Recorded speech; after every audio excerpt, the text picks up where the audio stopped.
Great. So welcome to our State Technical Assistance webinar. If we could go to the next slide. Great. So we are, as you all know, we are funded by HRSA at the Department of Health and Human Services. And anything that we share today should not be misconstrued as the official policy or position of HRSA, HHS, or the US government. Next, please. So just some Zoom controls. I know that we're all very familiar with this at this time, but if you can, and I see that most of you have muted yourselves, so thank you for doing that. We do encourage you to raise your hands and also unmute yourselves and speak when you'd like to make a comment or ask a question. This is a little bit different than our regular public webinars in that we do encourage you to all participate and speak up. So please go ahead and use your unmute buttons when you can. We would also love to see you, but we understand we're all in different places. So you do have the option to open up your chat at the bottom and see all of the other participants as well. So we hope that you use those controls. Next, please. So you can join by phone or by computer audio. If you have any issues with your computer, you can call in. We will be sharing some links in the chat. We are recording the session. As you already heard, the recording has started, and we will be posting it to our website within the next 2 weeks. Next, please. Great. So without further ado, I'd like to introduce everyone. So again, my name is Maria Cutratis. I'm a co-manager of the Child Safety Learning Collaborative, and I'm the Suicide and Self-Harm Prevention Topic Lead. We also have a presentation today by Cory Smith, who's the Suicide Prevention Coordinator at the Florida Department of Health. And she will discuss how the Florida Suicide and Self-Harm Prevention Team has fully engaged state and local Department of Education entities in developing and supporting multi-tiered systems of support for students. And then we'll hear from Jeanne Bietz, who is the Senior Community Health Educator at the Nebraska Department of Health and Human Services. And she will present on how the Nebraska Motor Vehicle Traffic Safety Team has worked with the State Department of Education and local schools to promote their teen driver safety strategies. So I'd like to, before we get started, I'd like to give you all some reminders. So today we're focusing on schools and how to engage schools in our child and adolescent safety work. And we know that a number of our child and adolescent safety topics do not traditionally involve schools. But I'd like you to all think about and consider spaces where education and care take place, whether that's engaging early childhood centers, infant and child daycares, in-home daycares, and other facilities in suicide prevention and child passenger safety, or private, parochial, charter, and public schools in a whole slew of topics like bullying prevention, suicide self-harm prevention, motor vehicle traffic safety, drowning prevention. We have the opportunity to engage with broader partnerships beyond the state jurisdiction departments of health to reach our intended audiences and improve outcomes for children and adolescents across the US. So you may also hear of some challenges today in engaging schools due to the extraordinary challenges of the ongoing COVID-19 pandemic. As we've heard from many states, we know that schools as well as hospitals and healthcare systems have been stretched thin in staffing retention and making sure that they are still providing the best education and care for our most vulnerable populations. So I urge you all to consider the ways you interact with schools and healthcare systems in your states and jurisdictions that are mutually beneficial, that address your concerns as the state and jurisdiction health departments, your data, your goals, and work within the parameters of your partners to help improve the lives of children and adolescents. So in the first example from Cory, you'll hear about language and making sure that the partners are speaking the same language and mean the same thing when they're discussing things. So especially when you're engaging with schools, you may be saying the same things from a public health perspective versus an education perspective, but you're not necessarily using the same language. And then in the second example from Nebraska, you'll hear Jeanne speak about local partners helping to make that bridge between the Department of Public Health and schools. So this is sort of a translation from state jurisdiction public health to local health or education. is so vital to these collaborations. So as you hear from both Cory and Jeanne, I encourage you to think about and consider the ways in which you can improve your communication with partners, especially these key partners who are vital to getting your work done, to make sure that you're all working together and moving forward. So without further ado, let's move on to the example from Cory, and we'll start up talking about Florida. So Florida's Suicide and Self-Harm Prevention Team and the Child Safety Learning Collaborative is working on their main strategy is multi-tiered systems of support. And their main partners are the Department of Education, the Florida Department of Education, excuse me, Volusia County Health Department, and I know Marisol is on the call here, Volusia County School District, Florida Behavioral Health Association, and Florida Department of Children and Families. So we have the discussion with Cory that we'll share next.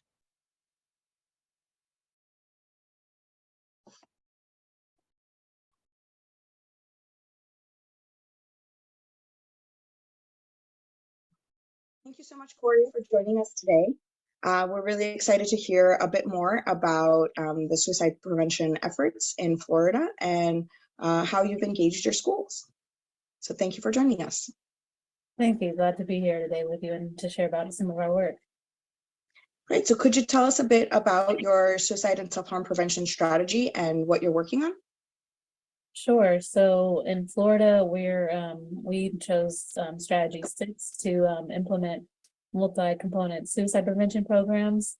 And we're doing that using schools, and specifically we've connected with the Florida Department of Education and working with them on a more local level with the Volusia County School District, which is one of our counties in Florida. And we're working with some existing framework that they have that's includes a multi-component suicide prevention program. In Florida, we have what's called a multi-tiered system of supports framework, which works to provide suicide prevention to students in a tiered approach. And in that approach, they kind of provide services to each of the students in a way that focuses on their specific needs. And as the students' needs increases, then sort of the intensity of the programming increases as well. So all of our students will receive general mental health, suicide prevention programming, and then as the teachers or school staff identify students that might appear more at risk during those services, then they'll refer them to smaller groups that can have that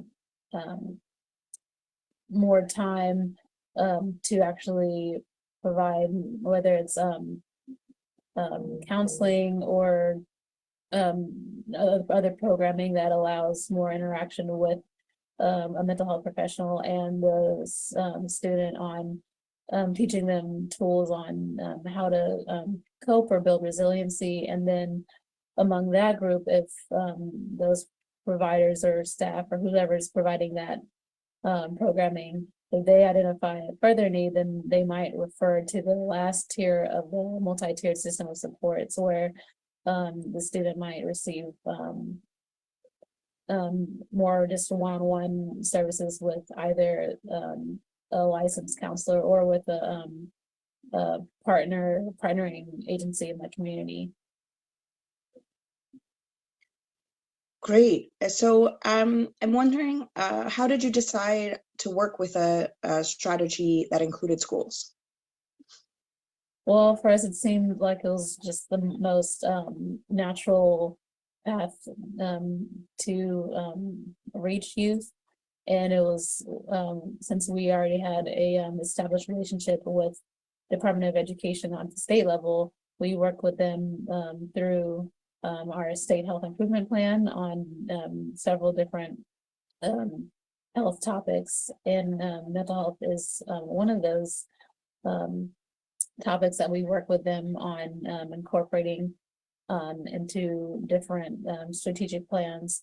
And so since we already had that doorway open, this was kind of a way to kind of expand on our work and kind of align all of our efforts in a way that could kind of continue to pull our resources the most effective way. Great. So it's strategic in terms of the actual strategy, but also in terms of actually improving and getting the work out to the students who are most affected. So could you tell us a bit more about why you focused on one county for this work? Well, originally we were looking at Florida as a whole, and we were working to look at different sort of needs assessments that had been conducted prior, and looking at one of our early partners. We were working with Department of Children and Families, and they have a I guess a network of managing entities that conducts these need assessments for different pockets of Florida. And when we looked at the layest needs assessment done, that was closest to cohort 3's start date, Volusia County kind of jumped out as the county, or one of the counties in that area, catchment area, that showed students being most at risk. And are there any characteristics of Volusia County or things that you've noticed in the data about Volusia County that make it different from other counties in the state? Looking at the data, it just seemed that most of the students, there's a higher percentage of students that reported having feelings of depression, and that had some more of those risk factors, and reported had self-reported on having poor mental health than other counties. So it definitely makes sense that you're focusing there. Mm-hmm. So once you decided on the county, how did you engage the Department of Education? Did you go to them first, or did you engage with the local health department first? How did that work? Well, it was more so we looked at the Department of Education first. And in Florida, our Department of Education, they're operating at the state level, and they have they obviously communicate with the local school systems, but it's really kind of a decentralized approach to how they communicate with each other. So the state agency, the State Department of Education, they provide guidance and support to the county school districts, but it's not so much of a format where they can, for lack of a better word, they can dictate what the counties do. Like, the counties have to have certain policies and procedures that they have to follow, that are set forth by this State Department of Education. But for example, if with our strategy with the multi-tiered system of supports, if we couldn't say that all schools in Volusia County have to use this strategy. They have to have a level of mental health services that they provide, but it can be up to their choosing from a list of eligible services that the state provides them. So coming from that approach, we kind of looked at what choices they had available, what partnerships that they were already using, and that kind of, we saw that there was a connection on the local or county level with the health department in Volusia County as well. And so it's kind of like we almost approached both at the same time. Great, thank you so much. So I know that for a good portion of your work in the beginning, there was a lot of negotiation of language.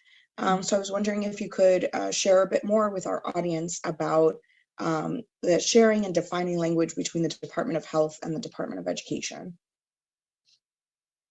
All right, so with Department of Health and Department of Education, like in the beginning, it was kind of going back and forth, trying to explain how we're working to implement the strategy, and it was kind of getting a little bit. There was kind of a slight area of confusion where we were both really saying the same things, but just because we were saying it in our own language, it was we weren't realizing that we were on the same page.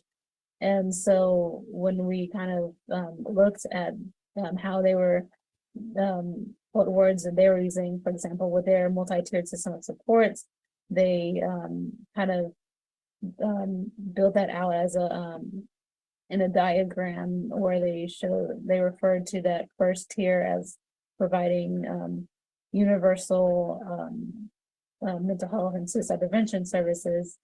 And when we saw that's how they were framing it, we were like, okay, well, they're saying that they're providing services to everyone, and that's what the Department of Health is doing as well. We're just not calling it a multi-tiered system of supports.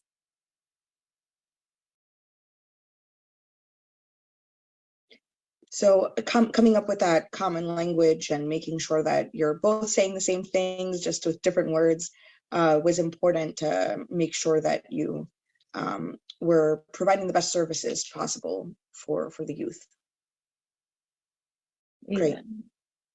great. So what would you say are some of the benefits of engaging the Department of Education in your work through the Department of Health? I would say some of the benefits has just been allowing us to increase our ability to reach youth and have access to people that are kind of more credible, so to speak, in delivering that programming to youth and educational staff with because, for example, let's say the Department of Health, we have health educators that will go out into the community and provide outreach on several things, including mental health. But if the Department of Education is kind of doing the same thing in schools, then teachers and principals and other school staff, they'll be more receptive to hearing that from kind of their own people rather than Department of Health staff.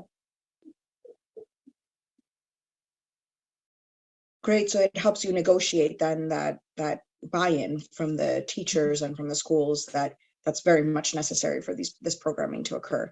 So if you, as the Department of Health, went into schools directly, they may not have been as receptive to the Department of Education having those conversations with them. All right. Mm-hmm. Great, great. So were there any challenges, any additional challenges other than the finding the common language and the connections between the Department of Health and Department of Education? Were there any other challenges that you had to overcome? I would say the biggest challenges are just kind of starting off, we had maybe too broad of a approach on how we looked at the strategy, and whereas we were looking to everyone was like excited about working to implement this strategy, where we kind of did a open invitation to everyone who could be connected to youth services in any capacity, whereas it kind of caused things to be diluted in a way where we had certain partners at the table that while they were providing a benefit and a service to mental health and suicide prevention as a whole, and they weren't necessarily the best fit for this project. And then it also trying to find a role for certain partners where they're not necessarily wasn't appropriate fit, kind of created a distraction or took away from us actually being able to focus on the steps of operationalizing the strategy. And then, of course, a lot of staff turnover and reprioritization from current partners due to short staffing in their primary work responsibilities that have them kind of need to step back from the project. So I'm just finding ways to work around that and continue on.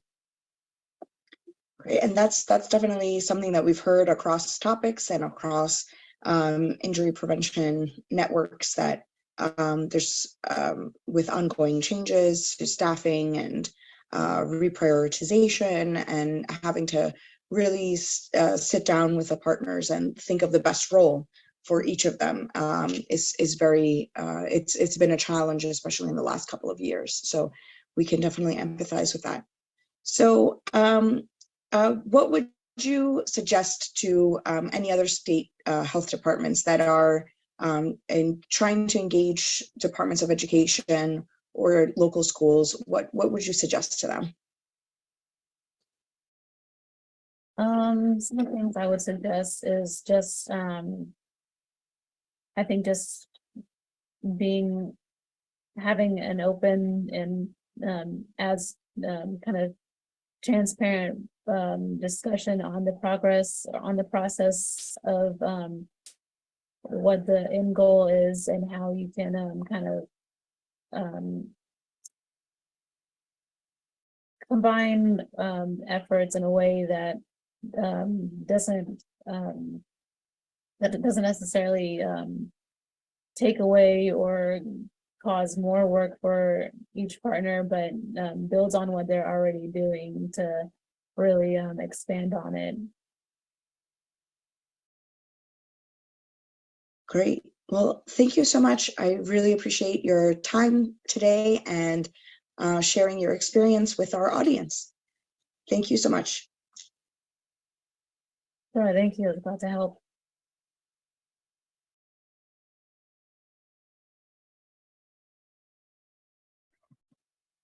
Great. Well, thank you so much to Cory. As you could tell, Cory was unable to be with us today, but wanted to share her example, and it was an excellent example of working with schools. So we do see a number of questions that are on, that have come through our chat, and we do have a few folks from the Florida Suicide and Self-Harm Prevention team on our call today, including Marisol Bahena from Volusia County, from the Department of Health, and who else is on the call? Bev Wilkes, who is from the Florida Department of Education. So one of the questions that came through from Justin in Virginia, Cory mentioned supporting this effort as it relates to Strategy 6. And what does this refer to? So this is actually referring to our change packages in the Child Safety Learning Collaborative. And they are not currently publicly available, but they will be soon. So we do have a number of resources that are currently available on our site, including our comprehensive change packages. So you could see one if you're interested specifically in suicide and self-harm prevention. We have a comprehensive change package on our website with outcome data worksheets, and Jenny has put a link to that in the chat.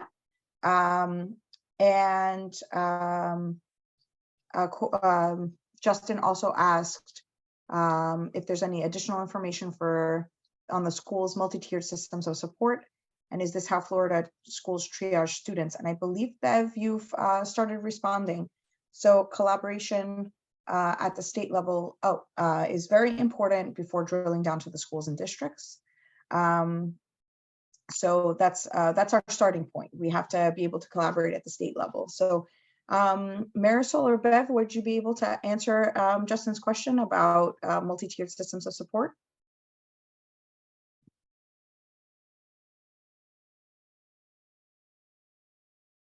I don't know if you can unmute yourselves. Hi, Marisol. Oh, Marisol, your audio is very bad. Oh, we can't hear you at all, actually.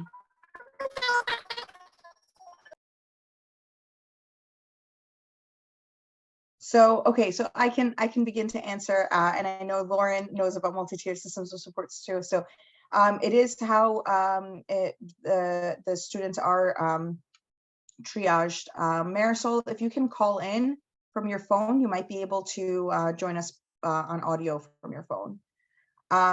So multi-tiered systems of support is that every student gets some level of suicide and self-harm prevention education and socio-emotional learning. And Marisol is sharing that it's a framework that provides students and educators with targeted supports along the continuum of need. And the following evidence-based strategies and interventions with accompanying progress monitoring tools are suggested for students beyond the core instruction. So everyone receives some core instruction in the first tier, and then there are additional tiers of support depending on severity. Lauren, I see you unmuted. Would you like to share anything? Sure. Can everybody hear me?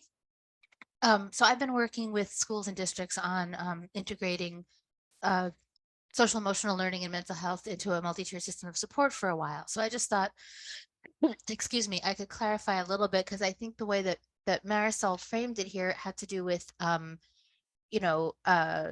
core instruction and curriculum. I think MTSS was a framework that was originally developed around academics with the idea that everybody gets, there's something that everyone gets, like a universal, like a general education 5th grade class. And then there are some things that certain students need, like maybe they'll need a little extra support in math. And then there are some things that just a few students need, like a math tutor. So that would be the 3 tiers, 1, 2, and 3. And that there's really a parallel here for mental health and prevention and social emotional learning, where it's the same kind of thing, where the idea is that everybody should get certain core fundamental skills built around self-management, self-regulation, communication skills, and that everybody gets that. And then some students need a little bit more individualized or targeted support, and that would be tier 2. And then some students might need more intensive support at tier 3. So that's really like what I think so I think suicide prevention and other sort of mental health services fit really well into that multi-tiered system of support framework, as do like a lot of other kinds of prevention education, because the idea is that everybody should get something.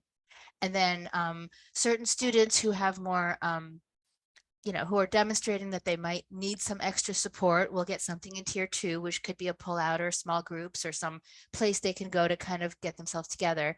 And then some students need more intensive one-on-one supports like tier 3. So that's just like an overview of, I think, what MTSS is and how it relates to suicide prevention. And I was really interested to hear about how the public health is working together with the schools in Florida to be able to make sure that that's integrated into what's happening in the schools. Yeah. And Justin and Claire Grace both said that it's very similar to thinking about universal, selective, and indicated populations, and thinking about what programs and approaches each population needs. Yeah, it's very similar. I mean, there's a parallel. It's not exactly the same, but it's very similar. So when you think of universal, you think of tier 1, you think of universal strategies. It really is very similar. Great. Great. And I know Bev has shared that she's going to share the diagram of MTSS, but she can't unmute herself right now. So Great. All right. Well, thank you so much for your questions. If you have any additional questions for Cory, I do recommend emailing Cory. You can also text or chat with Marisol and Bev in the chat as well. Here's Cory's email address. It's cory.smith@flhealth.gov. So if you have any additional questions, I do recommend that you go ahead and email her, and she'll be happy to share any additional information with you. Great. So we will move on to our example from Nebraska. And Jeanne Bietz is the Senior Community Health Educator. And they're working on teens in the driver's seat, and their main partners are Nebraska FCCLA, Four Corners, MAD, Nebraska, and teens in the driver's seat. So if we could go on to chat with Jeanne, that would be great. All right, Jeanne. So thank you so much for joining us today and chatting with us about your strategy. So could you tell us a bit about your motor vehicle traffic safety strategy and what you're working on in Nebraska?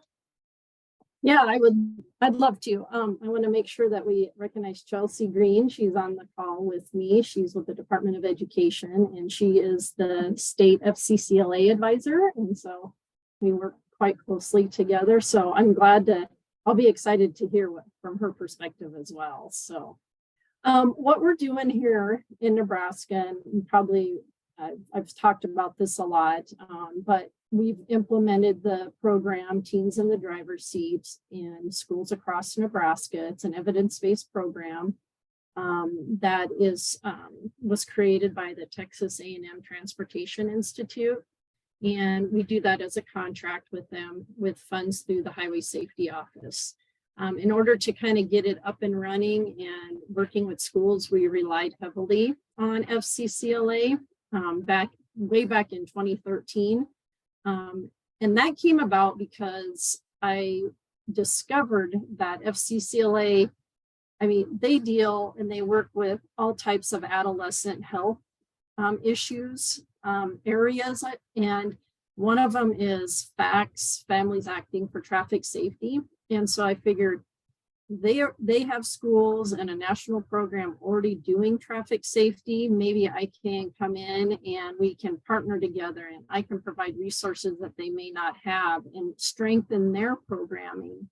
And then it's a win-win situation. And so finally, kind of discovering that, I've worked with the different advisors over the years. I think Chelsea's the fourth now, and they've all been great people. They've just kind of retired or moved on to other positions. And so I've stuck in there with them. I've always like, okay, who's the other person? I gotta find who they are, So you kind of have to be persistent, especially, with anything. There's always going to be staff turnover for one reason or another. So that is one aspect. The other is one of spreading graduated driver's licensing information across the state. And we used principles from the Child Safety Learning Collaborative, the Plan, Do, Study, Act cycles to really hone in on some materials that would be beneficial to parents and teens as they navigate our graduated driver's licensing system and the driving restrictions that are a part of that. And so through that PDSA, we have a pretty nice couple pieces of material.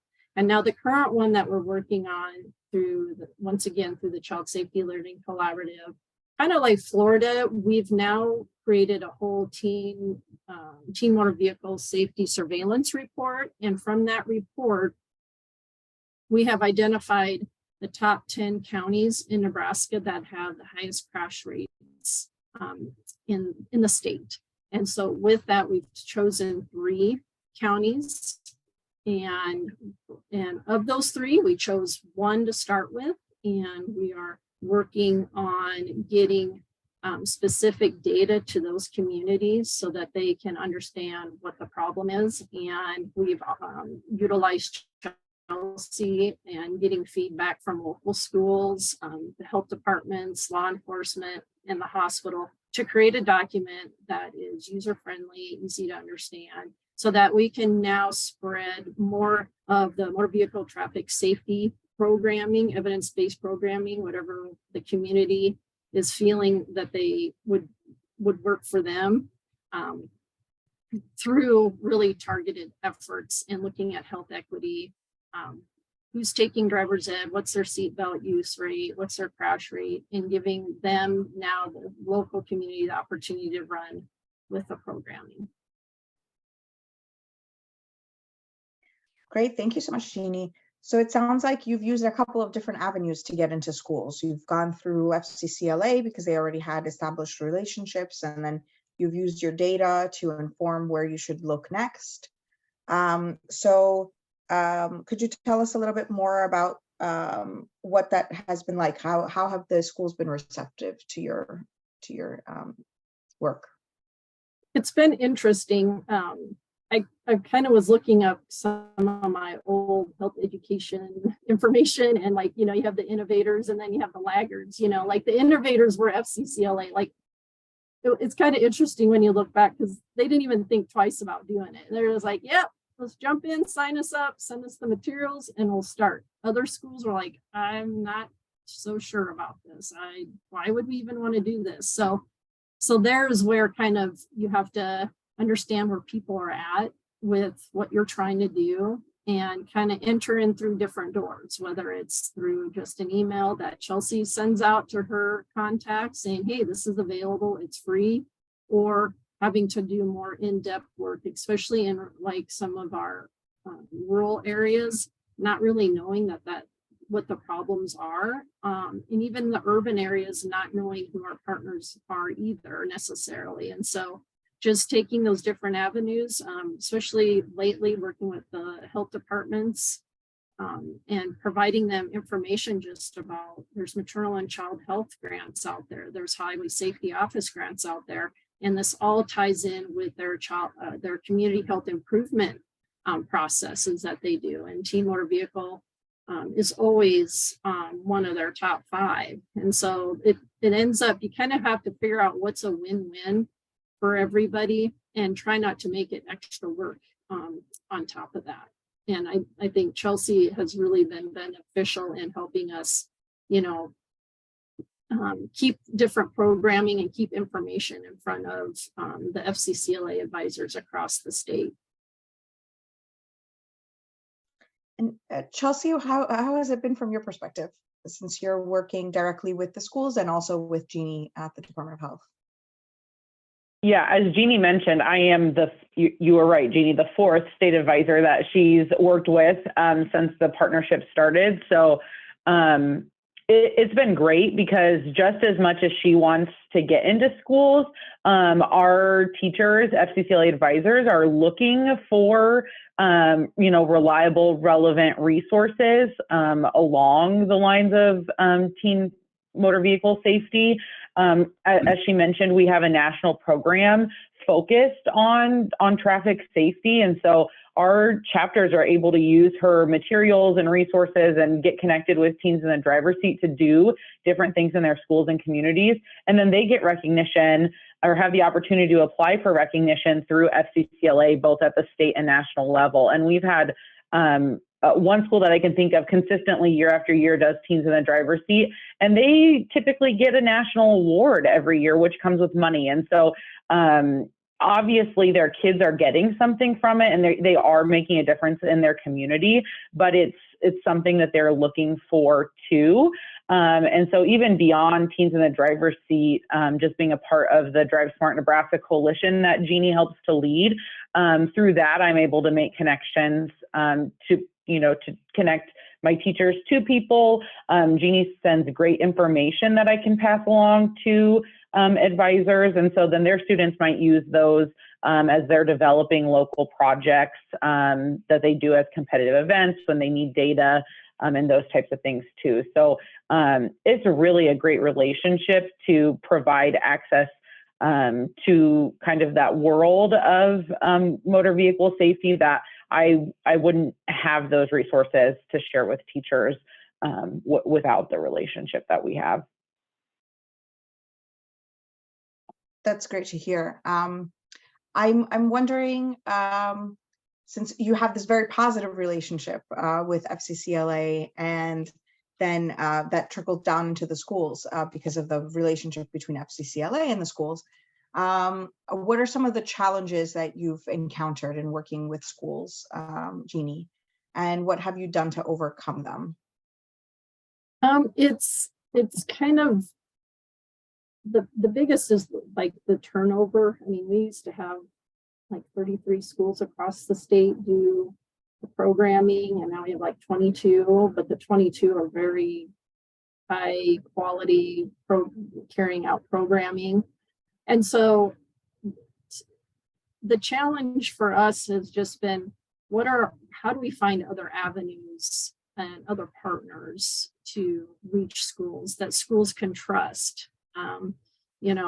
We had an area, a health department district that, she received funding from maternal and child health, and her first year, she didn't get anybody signed up. She had a speaker go to all the schools, and she had to first get the school's trust, because they've had a lot of speakers come in and they say, well, we're going to talk about this. And then they start talking about things that the school had no intention of sharing with their students. And it's like, so she had to build that trust. And I was able to provide her then the resources of who would be a good speaker. And then the second year did the same thing again. And the schools, she had more schools have a speaker. And then at the end, she hosted a conference. And I could never have done that coming from the state level, because they don't know who I am, but they know who their people are at the health department, especially after going through all this COVID. I mean, they had to provide a lot of support and information on how to protect students and when to wear a mask, if they don't have to wear a mask. And so they had developed those relationships, through that process as well. And so sometimes it's finding, that local champion to then carry forward onto the schools. And that's been, I think recently, that's been one of our best kind of outreach efforts, because we have the health department that we're working with in Western Nebraska they cover Box Butte County, which is one of our counties with high rate of teen motor vehicle crashes. And they're testing our products that we would like them to use. They're getting their partners involved already at this point. And I said, I'm in this for the long haul. Is that okay? And they're like, yes, we really, and so I kind of see this as a long haul thing, which is good, in building those relationships and building that trust. Great. So having those local relationships and having the local partnerships, being able to negotiate and really understand the local communities and what they need, and so that you can offer what they need and what they want, is important. Great. So what have been some of the benefits of engaging with schools, either through FCCLA or through your local health departments? Well, that's our target audience. I don't know. I mean, and maybe there's other people that can reach teens in other venues, but I feel like the schools are probably a pretty good way to reach our target population. That's one of, and it's just been the relationships over the years and building, like I said before, building that trust. And one of the things that has been really interesting is that,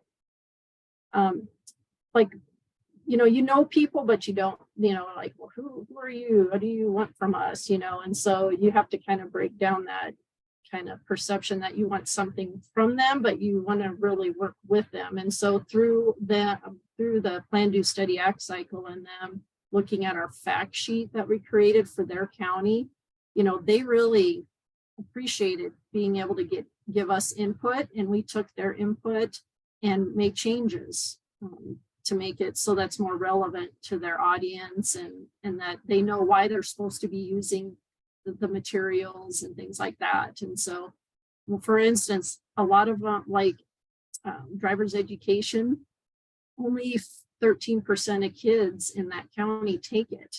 whereas 50% of kids in Nebraska take it. And in Nebraska, it's either you do a driving log with the parent or driver's ed. You don't do both. And so a lot of people ed. So then we are going to need to look at the resources. Why aren't these kids able to take driver's ed? You know, what type of resources are out there, and figure out what's going on in that regard too. And then I would imagine that, you know, especially with a parent log, you would have some parent education involved in that as well. Parent log is for the parent-team driving agreement, or parent log for? I know that you have some parent with the team driver agreement, and also for the instead of driver's ed, if they do the log.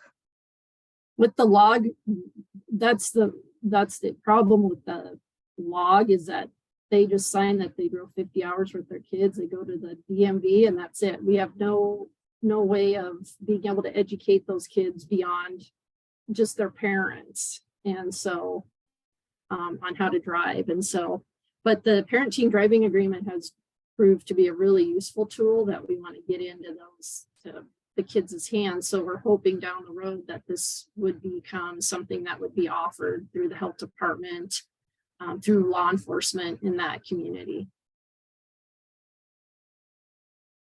Great.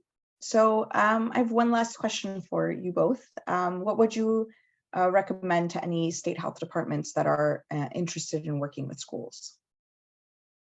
I'll let Chelsea answer that since I've been talking a lot. Well, I just put a little thing in the chat. I think it's just important to know that that there are partners there, like through organizations like FCCLA, that are maybe working towards the same things. And so it can be a great way to get into schools and then into a variety of schools. I have about 100 FCCLA chapters in Nebraska. We have 244 public school districts. So I don't have a chapter in every school, but I might have a chapter in some places or in some counties where Jeanne might need access. And so like with Box Butte County, it just happens that the 2 school districts that are in Box Butte County both have FCCLA. And so, but if we would have landed on another county, I might not have had any chapters there. So I think it's being strategic about who your partners might be. And so Jeanne mentioned this too. I mean, traffic safety is one part of what we do in FCCLA, certainly talking about the mental health components, like that's also something that our programming centers around. And so, but there are also other student organizations that exist that do similar work as FCCLA. And so I think it's finding those contacts at the state level or at a level above a school district, because then you have a greater reach in an area or in a state to kind of work together to do the work that everybody is kind of doing. And so I think it's just, and Jeanne said this earlier too, it's making those local connections and recognizing that, you know, people that are local, they might already have a relationship with the school, or are in a better position to build that relationship that you can then utilize to work together and be collaborative to make the impact and do the work that you're needing to do. Great. Well, thank you both for being on the call today and for sharing your thoughts about working with schools.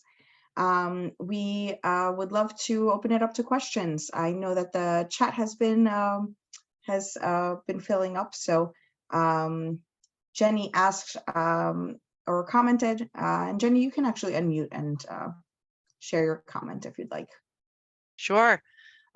So I just was, you know, as I was listening to Cory's presentation and then to Chelsea and Jeanne talking about, you know, the challenges of working between state health departments and schools and so forth, that, you know, it really occurred to me about that there are so many issues, the issue of language and getting the right terminology, the issue of priorities, the issue of unfunded ambitions. And, Chelsea, you talked about the importance of, having that partnership and a gatekeeper who can open up the door and make those introductions. And it just made me think about how that's so true across other non-traditional partnerships, that, these same sort of challenges exist for, when you're working between state public health and the state mental health department, with public health and courts, or with hospitals and so forth. And I was eager to hear about others on the call who have had to deal with these non-traditional partnerships where you're trying to open up new doorways and build these relationships when you don't have the stringent funding or grant driven mandates and so forth saying you must do, but rather, if you do, there's a benefit. How do you build that mutual win-win?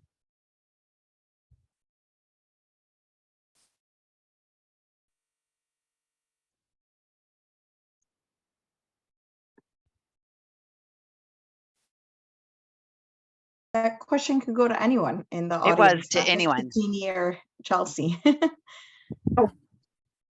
Well, I think one thing that I hadn't utilized, like I said, was the community health improvement plan that every health department has to do, local health department. And so you can kind of, they usually have them online, and they have all their data listed and what their community felt is like their top health needs or issues that they would like to address. So you could match it up through that way.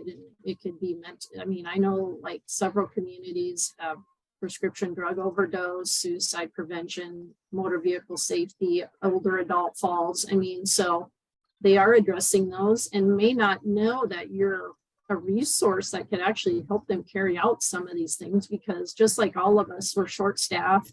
And if we can work together, it makes it easier on everybody to reach, their goals. Just like when I use the Child Safety Learning Collaborative, I feel like they're my staff, part of our staff, because they help kind of build things for us, and then we can take it from there. And then that's kind of the approach I've taken with working with local health departments or partners, is like, I'll create this, and then you give me input and I'll help you. And then it takes the load off of everybody involved.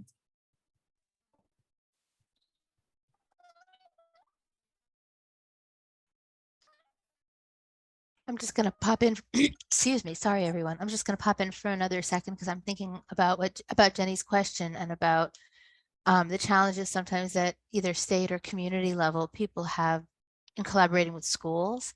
And I think one thing that's always helpful is to try to find a champion, find somebody who understands the work that you want to do and is able to kind of spread the word among other people in their environment, because it is true that it's hard. Sometimes people do speak different languages or use different terminology, and it's hard to understand. And the other thing is to make it clear that this is a benefit to everyone. It's a win-win. It's not like you're giving people extra work to do, because I think people in schools have always been overwhelmed, but now in particular, especially people who try to do who are involved in like student support roles, like school counselors or social workers, they're just absolutely, full to the brim with work that they have to do. And the idea is that what you're offering as a collaboration is not another thing for them to do. It's something that's going to help them to do their jobs more effectively and more efficiently.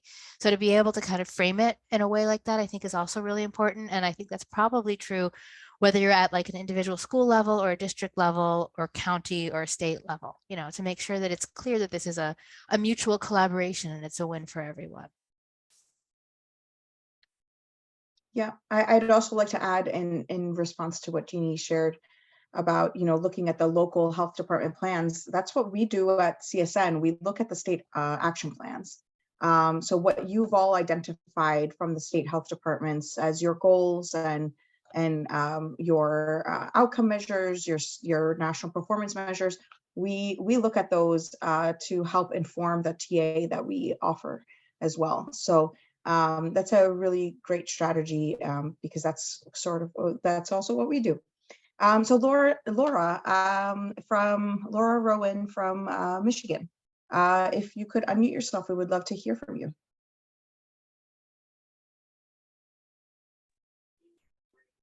So thank you. And I didn't expect to come on. Great presentation, everyone. So appreciate the work and the sharing that everybody is doing. And I didn't offer anything new, I don't think. I only said that, you know, one of the things in a time of meager resources that we do have to bring to the table is our data, being the state health department. And we have the good fortune of having some amazing epidemiologists who can crunch numbers for us, and we take those to partners when we want to connect with them.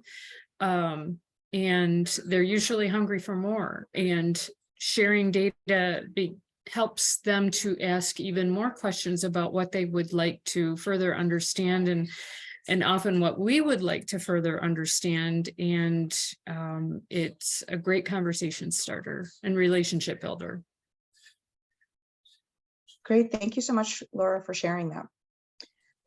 We also have one more comment from Marisol in Florida, who said that common goals and being passionate about making an impact in the community we are addressing has been a great opportunity for collaboration among community partners in Volusia County, not only on this suicide and self-harm prevention project, but also in overdose prevention. So it's great to hear that there's more topics that are being covered with using the same strategy and connections with the community. So thank you all for participating. Thank you, Jeannie and Chelsea, for your contributions today. Thank you, Marisol and Bev, for yours as well, and of course to Cory. I would love to share a couple of thoughts before we close out for today. I mentioned that CSN has does a lot on offers a lot of technical assistance. So some ways that we can help your state and jurisdiction. You can request technical assistance from our website. You can access CSN resources that are on our website, including the recordings of all of our public webinars. And you can also subscribe to CSN's newsletter if you haven't already. It's a great place where we share resources, research, and upcoming events. We do recommend that you sign up for it if you haven't already. So these are just some ways, but if you have any questions or concerns, you can always reach out to us, and we would love to hear from you. So I know Jenny has shared our evaluation in the chat already. We would love to hear from you about how to improve our events. We don't just preach quality improvement, we live it. So we would love to hear about any of your thoughts for upcoming topics or anything else that you would like to hear about, and then how our event was today. The QR code on the right also goes to the evaluation. So if you don't want to click on the link, you can always scan it with your phone and complete it on your phone. We really do appreciate your time and sharing your expertise and all of your good chats today. We are very happy to touch on this topic because it's come up in a lot of different ways for us at CSN, and we're happy to address it with you all. So thank you all for joining us, for your time, and for sharing all of your thoughts. We hope you have a wonderful afternoon and stay safe. Take care, everyone. Thank you.